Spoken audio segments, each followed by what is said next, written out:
Last June, our federal House of Representatives held its first congressional hearing in over a decade to consider an annually submitted and often ignored piece of legislation.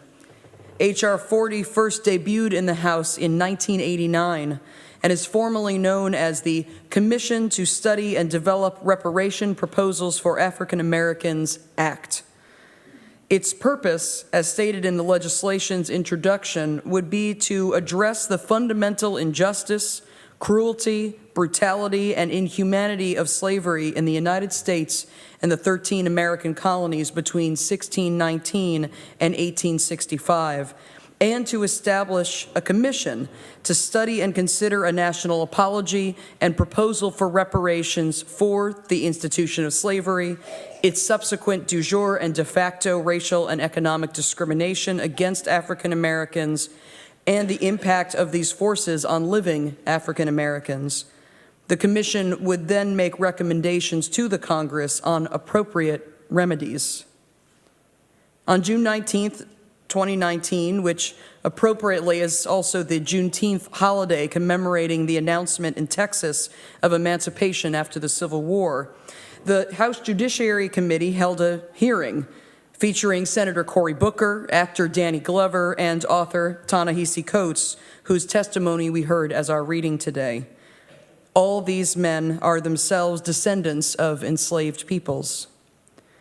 Each speaker for H.R. 40 emphasized how enslaved people were never awarded reparations promised to them during Reconstruction after the Civil War, and how all Black Americans have suffered under ongoing racist governmental policies and community discrimination since that time. Because of June's H.R. 40 hearing, a handful of Democratic presidential hopefuls declared that they supported a governmental study of reparations. Yet the legislation itself continues to sit in limbo in the House of Representatives. To attempt to make reparations in our personal and communal lives, we must remember our history. This is why for this Black History Month, I wanted to be sure we revisited the slavery history of First Parish in Needham. If you weren't here last February when the reality of Needham slavery was introduced to the congregation and to the town, I encourage you to find my sermon, Northern Reparations, on our church website, uuneedham.org. Today, I'll tell you more about what we've learned since that time. Our own archives team and our friend Dr. Gloria Grice of the Needham History Center performed excellent and extensive research on this topic last winter, so there isn't much new content to add. We do not at this time have new names to add to our list of enslaved Needhamites. Homer, Rose, Jethro, Phoebe, Prince, Sylvia, Jack, Violet, Boston, Jenny, and Primus. However, Dr. Grice has uncovered new information about colonist Needham families when we were still part of Dedham, about free Black residents of Needham, and about the 19th century cotton industry in Needham Heights. In Dr. Grice's perusal of the town of Dedham's vital records, 2 more founding Needham families came up as potential slaveholders. As many of you may know, before 1711, Needham and Wellesley were part of Dedham. In Dedham's records, we find that Ensign Thomas Fuller paid a bond for, quote, a Negro boy that he have, and Benjamin Mills was having a servant maid that the selectmen allow him not to keep. It's possible that the Mills servant girl was not African American. In this same section of Dedham's records, there are many enslaved Europeans and indigenous peoples listed, but Fuller's boy certainly was.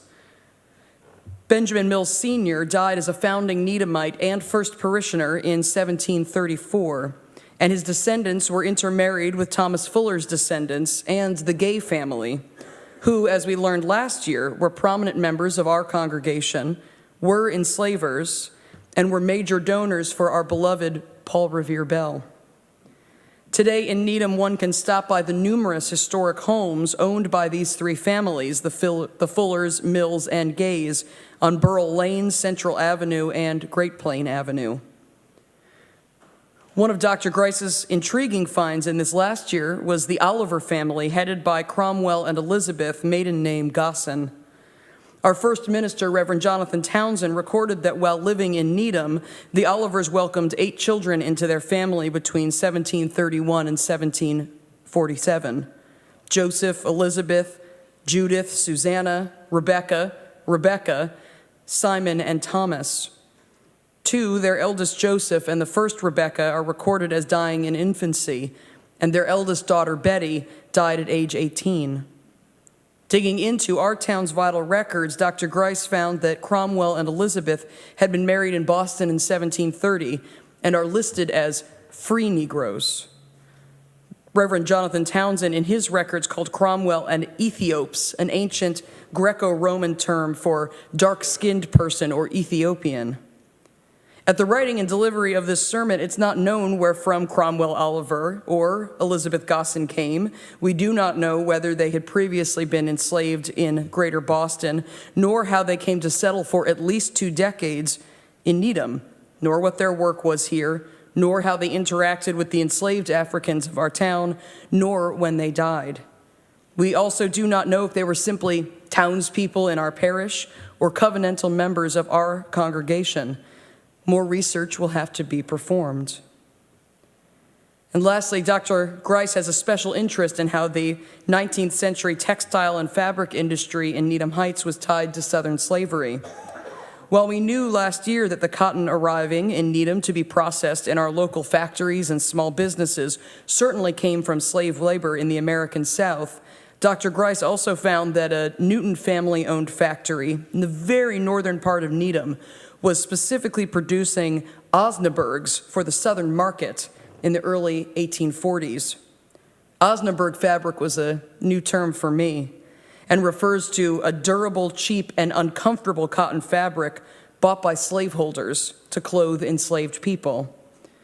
Long after the Commonwealth of Massachusetts made slavery illegal in our state, our town of Needham, and likely members of this congregation, benefited from the American slave economy. As author Ta-Nehisi Coates wrote in an interview, or said in an interview with The New Yorker, virtually every institution with some degree of history in America, be it public, be it private, has a history of extracting wealth and resources out of the African American community. With cotton, produce, and other raw materials coming north from slave plantations until the Civil War, our congregation's ties with Southern slavery are nearly inescapable and yet still reprehensible. There is still work to be done, both to continue uncovering Needham's slavery history and to determine what we, as faithful Unitarian Universalists and First Parishioners, will do with this history. There are few communities in Massachusetts grappling so publicly with their slavery history, and many elected officials in our federal government would rather ignore the ongoing impacts of slavery than even study the possibility of reparations. I know that our friend Dr. Gloria Grice is interested in continued research into Needham's first African-American residents and the European colonists who were enslavers. Her next step is to scour ancient probate records for our county to attempt to validate the early vital records of enslaved residents of our town, and by doing so, attempt to determine whence these enslaved people came. Were they born in Massachusetts? Of the many children enslaved here, who and where were their parents? How did the town of Needham treat those few formerly enslaved adults who continued living in our town after slavery was abolished in our Commonwealth? Dr. Grice and I are also interested to learn more about the free black Oliver family, if there are any more records to uncover about their lives here in Needham. Within our own congregation, I know there's particular interest in learning more about the origins of Homer, the enslaved man who was held by our first minister, Reverend Townsend, from the time of his marriage to Mary Sugars in 1720 until Homer's death in 1754. We would also be interested to know how many, if any, of the free black residents of Needham came to our congregation after emancipation, as our congregation did vote in 1778 that the Hinds seats be reserved for Negroes to sit in. This vote occurred just months after two black Needhamites, David Henderson and Catie Underwood, are recorded as enlisting as reinforcements for the Revolutionary Army. With modern genealogical tools, we may even be able to find present-day descendants of those who were once enslaved in our town. At First Parish, there's also an honorable impulse to ensure this history does not become forgotten again. Of course, our archives team and the office computer files will keep this research preserved, and I've been honored by a suggestion from Dr. Grice that she and I work together in the future on an academic paper documenting our research. But we know how quickly academic papers and church records can be buried in the passage of time. So how else might we keep this history known and alive? Many of you have suggested a plaque inside of our meeting house walls and a marker in our memorial garden.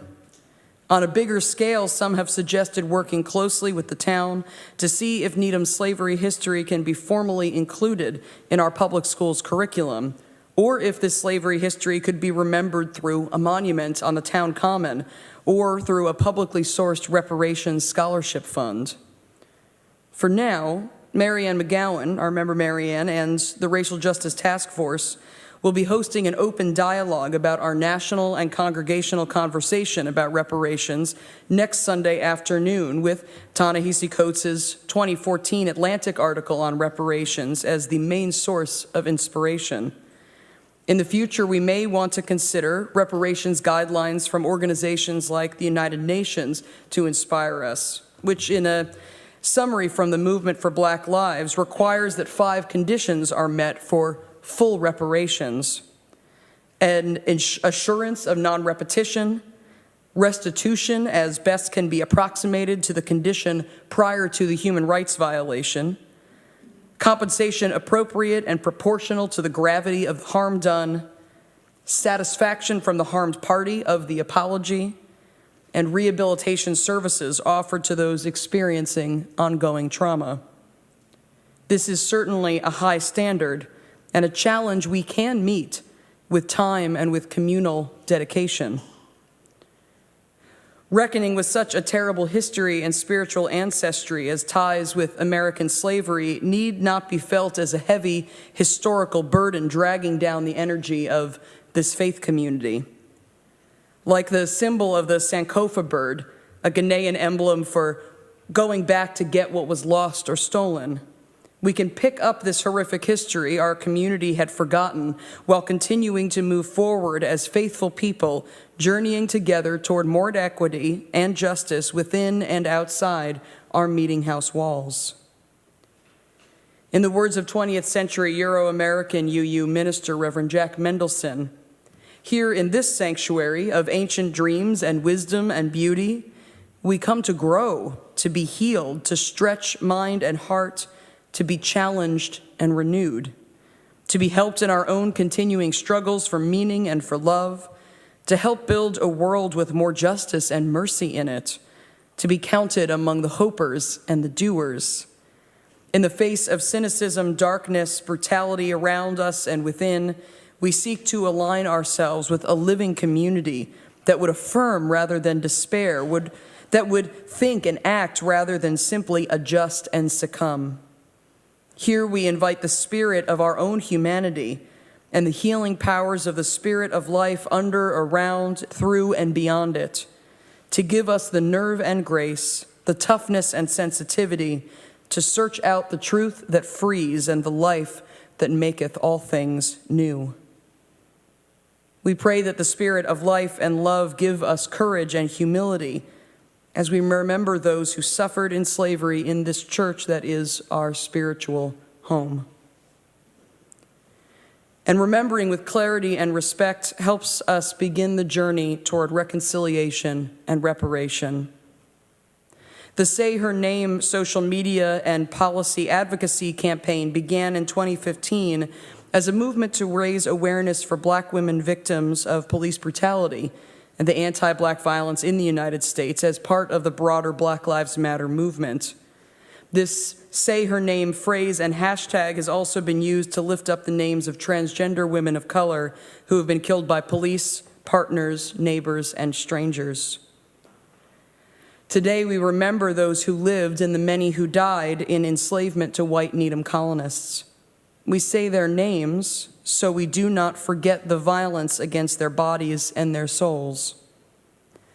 Would you take a deep breath with me before I say their names again? Breathing in and breathing out.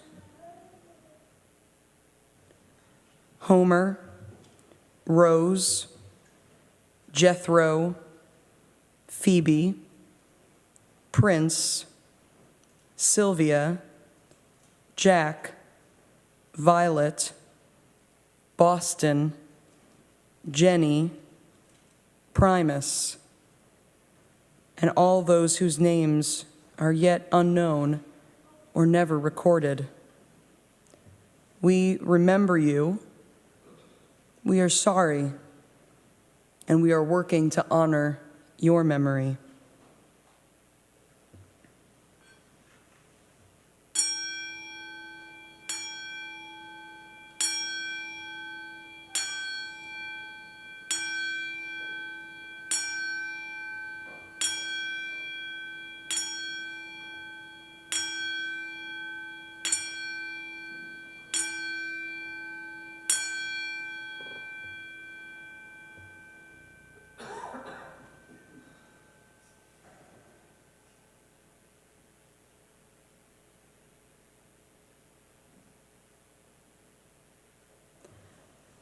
Blessed be, and amen.